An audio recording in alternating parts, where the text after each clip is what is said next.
Hello everyone, welcome to our channel. অভিশপ্ত বাড়ির গল্প তো আমরা কতই শুনেছি, কিন্তু আজকের মুভির গল্পটা একটু আলাদা। এখানে শুধু ওই পরিবারের ওপরেই অভিশাপ নেমে আসে যাদের সাথে অ্যাডপ্টেড চাইল্ড আছে। বলছি south Korean movie control dead এর কথা। মুভিতে আমরা একটি পরিবারকে এই ভয়ানক অভিশাপের সম্মুখীন হতে দেখি। তারপর কি হয় তাদের সাথে? তারা সবাই কি মারা পড়ে, নাকি এই অভিশাপ ভেঙে বেরিয়ে আসতে সক্ষম হয়? জানতে হলে পুরো ভিডিওটি শেষ পর্যন্ত দেখতে হবে। তাই আমি আর দেরি না করে সরাসরি মুভির গল্পে চলে যাচ্ছি। শুরুতে আমরা মিউং নামের একজনকে ঘুমন্ত অবস্থায় দেখি। কিছুক্ষণ আগে সে তার হাজব্যান্ড মিনের সাথে কথা বলছিল। মিন শহর থেকে দূরে সস্তায় একটি বাড়ি পেয়েছে। সে এখন ওই বাড়িতে উঠতে চায়, কিন্তু মিউংয়ের ইচ্ছা সে এখানেই থাকবে। এসব নিয়ে দুজনের মধ্যে কথা কাটাকাটি হয়। মিন এখন তার সিওর ফিউনারালে যাচ্ছে। তার সিও কিছুদিন আগে সুইসাইড করেছে। মিউ তাকে বলে বাচ্চাদের সঙ্গে করে নিয়ে যেতে। ঘুম থেকে উঠে মিউং মিনকে কয়েকবার কল দেয়, কিন্তু মিন ফোন গাড়িতে রেখে হোমের ভেতর ঢুকেছিল। তাই বড় মেয়ে হিও ফোনটা নিয়ে ভেতরে যায়। হিও তাদের অ্যাডপ্টেড চাইল্ড। ফোন মিন ধরছে না দেখে মিউং ডিপ্রেসড হয়ে পড়ে। সে বারান্দা দিয়ে নিচে উকি দেয়। এমন সময় ছোট মেয়ে জিও তার হাত ধরে ফেলে। মিউং তাকে জড়িয়ে ধরে কান্না শুরু করে। এরপর হঠাৎ করে তাকে ছুঁড়ে নিচে ফেলে দেয়। একজন লোক দূরে বসে হিওকে দেখছিল। হিও তাকে ইগনোর করে ফিউনারেলের হোমে প্রবেশ করে। একটা রুমে সে একটি পরিবারের 4 জন সদস্যদের ছবি দেখতে পায়। সেখানে ছিল বাবা, মা আর 2টা মেয়ে শিশুর ছবি। হঠাৎ করে মহিলার চোখগুলো পুরোপুরি ব্ল্যাক হয়ে যায়। আর প্যারালাল সিনে আমরা মিউকে ঘুম থেকে উঠতে দেখি। মানে এতক্ষণ ধরে সে যা দেখেছে সব স্বপ্ন ছিল। আরেকদিকে হিওকে কাং পেছন থেকে ডাক দেয়। কাং তার বাবার কলিগ। সে হিওকে বাবার মতোই স্নেহ করে। সে হিওকে মিনের কাছে নিয়ে আসে। মিন তার জন্য হোমের বাহিরে অপেক্ষা করছিল। তারা যাবার সময় ওই লোকটা হিওর কাছে আসে। সে তাকে নিজের ভিজিটিং কার্ড দিয়ে বলে দরকার পড়লে যেন সে তাকে কল দেয়। লোকটা বলে সে হিওর মতোই তাদেরকে দেখতে পায়। সামনে হিওদের পরিবার বড় বিপদে পড়বে। হিও তার কার্ড নিয়ে দ্রুত গাড়িতে এসে বসে। নেক্সট সিনে আমরা তাদেরকে নতুন বাড়িতে শিফট হতে দেখি। মিউং অনেকক্ষণ গাড়িতে ঘুমিয়েছিল। গাড়ি থেকে নেমে সে কেমন একটা শব্দ শুনতে পায়। দূরে আমরা একটা ছেলেকে বসে থাকতে দেখি। তার নাম ডং। সে তাদের মেজো সন্তান। ডং সারাক্ষণ নিজের ফোন নিয়ে ব্যস্ত থাকে। এমন সময় জিও মিউকে এসে বলে সে দোলনায় চড়বে, কিন্তু মিয়ংয়ের খেলার মুড নেই এখন। এজন্য সে হিওকে ডেকে জিওর সাথে খেলতে বলে। আগের মালিক অনেক ফার্নিচার রেখে গিয়েছে। এতে অবশ্য মিনের সুবিধাই হয়েছে। টাকা দিয়ে নতুন করে কেনা লাগবে না। সে মিয়ংকে বেডরুমে গিয়ে রেস্ট নিতে বলে। বেডরুমে মিয়ং একটা 3 সেট মিরর দেখতে পায়। আয়নার সামনে বসার পর আবার ওই রকম শব্দ হয়। সে বুঝতে পারছে না শব্দটা কোথা থেকে আসছে। হঠাৎ আয়নার এক পাশের কাঁচ ফেটে যায়। এমন সময় দোলনা থেকে পড়ে গিয়ে জিও কান্না শুরু করে। তাই তাকে সামলাতে মিয়ং দ্রুত বাহিরে আসে, কিন্তু আমরা দেখতে পাই আয়নায় তার প্রতিবিম্ব এখনো একই জায়গায় আছে। হিও মিউকে বলে শেডের ভেতর থেকে শব্দ আসছে। মিয়ং দরজার কাছে দাঁড়িয়ে শব্দটা শুনে, কিন্তু শেড তালাবদ্ধ থাকায় সে ভেতরে যেতে পারে না।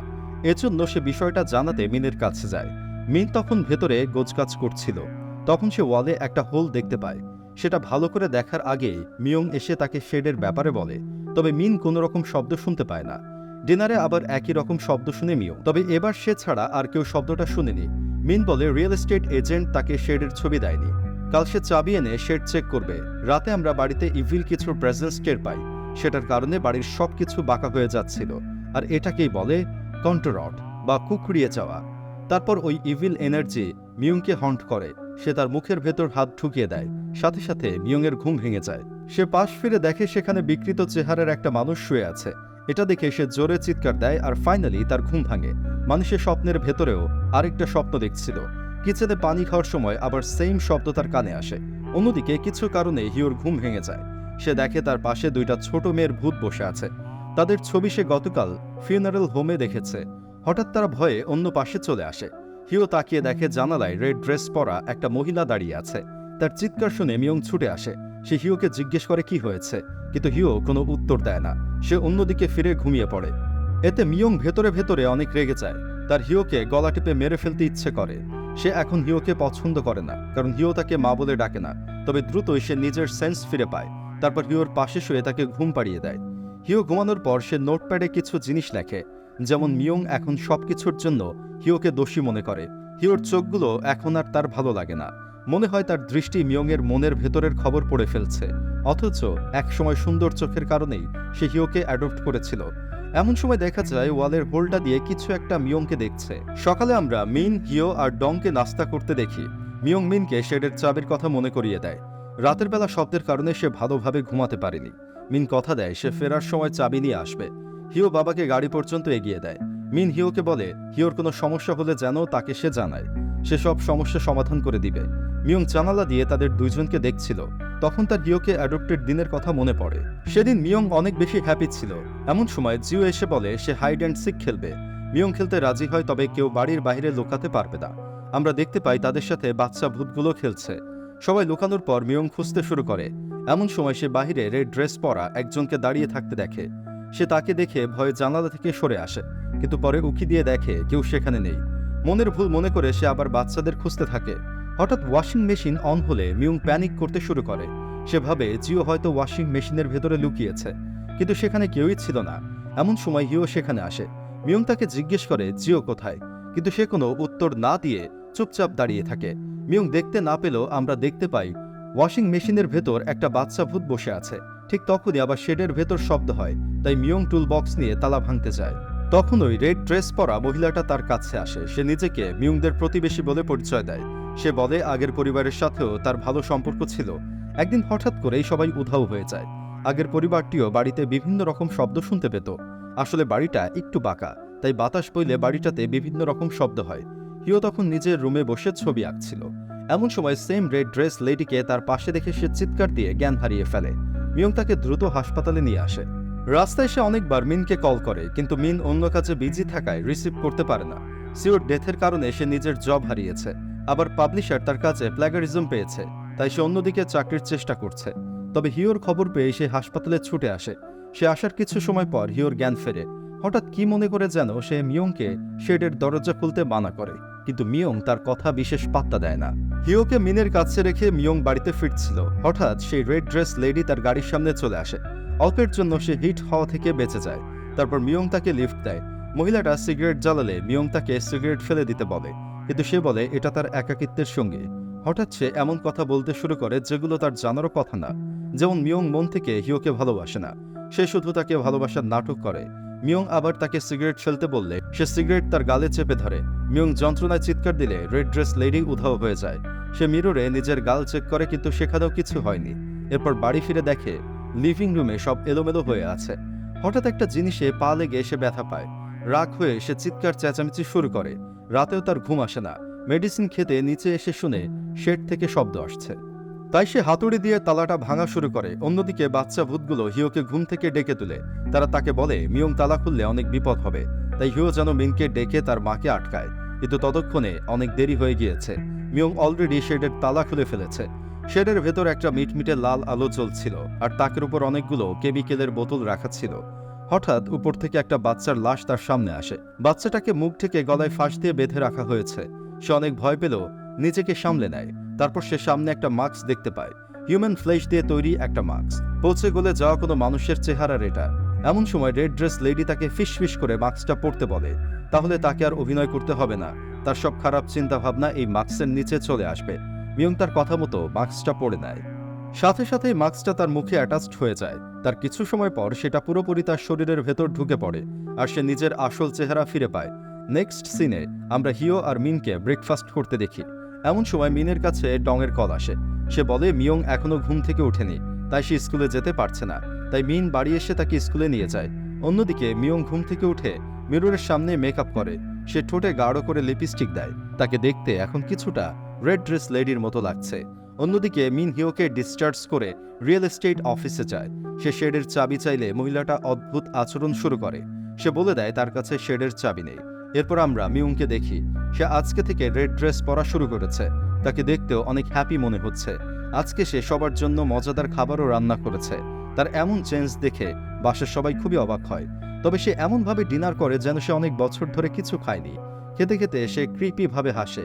তার খাবারের গাপুস গুপুস শব্দে অন্য কেউ ভালোভাবে খেতেও পারে না। মিন হিওকে তার খাটে শুইয়ে দেয় আর বলে মিয়ং এখনো নতুন পরিবেশে মানাতে পারেনি, কিছুদিন পরে সে ঠিক হয়ে যাবে। হিওকে ঘুম পাড়িয়ে মিন লিভিং রুম পরিষ্কার করে। তারপর বেডরুমে এসে দেখে মিয়ং খাটে নেই। তাকে খুঁজতে সে শেডের সামনে আসে। মিয়ং নিচে কার সাথে যেন হেসে হেসে কথা বলছে। মিন উকি মেরে দেখে মিয়ং একটা ডেড বডির সাথে কথা বলছে। এটা দেখে সে চুপচাপ নিজের রুমে চলে আসে। কিছুক্ষণ পর মিয়ং খাটে এসে তাকে কিছু খারাপ কথা বলে, তাকে কাপুরুষ বলে গালিও দেয়। সব শুনেও মিন ঘুমের ভান করে শুয়ে থাকে। পরদিন সকাল সকাল সে বাসা থেকে বেরিয়ে পড়ে। তার কিছুক্ষণ পর মিয়ং বাহিরে যেতে রেডি হয়। সে যাবার সময় হিও তাকে পেছন থেকে হাঁক দেয়, কিন্তু মিয়ং তাকে ধাক্কা মেরে সরিয়ে বের হয়ে যায়। মিন রিয়েল এস্টেট অফিসে গিয়ে দেখে সেখানে তালা ঝুলছে। তাই সে কাংকে বাড়িটার ব্যাপারে খোঁজ নিতে বলে। কাং তাকে বাড়িটার ব্যাপারে কিছু ইন্টারেস্টিং তথ্য দেয়। 6 বছর আগে পার্ক নামের এক ভদ্রলোক বাড়িটা তৈরি করেছিল, কিন্তু এর কিছুদিন পর পার্ক ও তার 2 ছেলে কেমিক্যাল কনজিউম করার কারণে মারা যায়। মানে ইনভেস্টিগেশনে পুলিশ তাদের খাবারে কেমিক্যাল পেয়েছিল। স্ট্রেঞ্জ ব্যাপার হলো, তার কিছুদিন আগে পার্কের ওয়াইফ সবার লাইফ ইন্স্যুরেন্স করিয়েছিল, আর ওই পরিবারের সবগুলো সন্তানই ছিল অ্যাডপ্টেড। এরপর 2 বছর আগে নতুন একটা ফ্যামিলি বাড়িটা ভাড়া নেয়। সেখানে ছিল হাজব্যান্ড, ওয়াইফ আর 2 জন অ্যাডপ্টেড মেয়ে শিশু। কাং তাদের ছবি মিনকে দেখায়। তাদের ছবি আমরা মুভির শুরুতে ফিউনারাল হোমে দেখেছি। এবার বাবা মা 2 জন মিলে মেয়ে দুটোকে মেরে ফেলে, তারপর নিজেরাও সুইসাইড করে। এবারও কেমিক্যাল কনজিউমের কারণে হাজব্যান্ড আর ওয়াইফের ডেথ হয়েছে, আর এই ইনসিডেন্টের কিছুদিন আগে মহিলাটা সবার লাইফ ইন্স্যুরেন্স করিয়েছিল। রাতের বেলা মিয়ং অনেকগুলো খাবার কিনে বাড়ি আসে, সাথে সে কয়েকটা ফাইল নিয়ে এসেছে। বাচ্চা ভূতগুলো হিওকে বলে মিয়ং লাইফ ইন্স্যুরেন্স করে এনেছে, দ্রুতই সে তোমাকে মেরে ফেলবে। এরপর তারা ডিনার করতে শুরু করে। মিয়ং পাগলের মতো খাবার খায়। সে খেতে খেতে প্লেটও চিবিয়ে খেয়ে ফেলে। মিন বেডরুমে এসে দেখে সেখানে সবার লাইফ ইন্স্যুরেন্স রাখা। মিয়ং এ ব্যাপারে জিজ্ঞেস করলে সে বলে যে কোনো সময় বাচ্চাদের ক্ষতি হতে পারে, তাই সে ইন্স্যুরেন্স করে রেখেছে। মিন তাকে মেডিসিন নিতে বললেও সে নেয় না, মেডিসিনের প্যাকেটটা ছুঁড়ে ফেলে দেয়। তাই মিন রুম থেকে বের হয়ে যায়। সে বাহিরে বসে পুরনো কথা চিন্তা করছিল। একদিন কাজ করার সময় মিয়ং তাকে বলে জিনহু তার বইটা খুঁজে পাচ্ছে না। এটা শুনে মিন অবাক হয়ে জিজ্ঞেস করে মিয়ং তার মেডিসিন নিয়েছে কিনা। এই সিনের একটা সিগনিফিকেন্স আছে যেটা আমরা একটু পর বুঝতে পারবো। প্রেজেন্টে রেড ড্রেস লেডি মিনকে পোজেস করে শেডের ভেতর নিয়ে আসে। আরেকদিকে হিওর ওই লোকটার কথা মনে পড়ে। সে কার্ড খুঁজে বের করে লুকিয়ে তাকে কল দেয়, কিন্তু বুঝিয়ে বলার আগেই মিয়ং তাকে ধরে ফেলে। আমরা দেখতে পাই মিন এখন পুরোপুরি রেড ড্রেস লেডির কন্ট্রোলে। তারা 2 জন মিলে হিওকে খেতে বসায়। মিয়ং হিওর জন্য কেমিক্যাল মেশানো স্যুপ রান্না করে। হিও যেন পালাতে না পারে তাই মিন তার ড্রেস ধরে রাখে।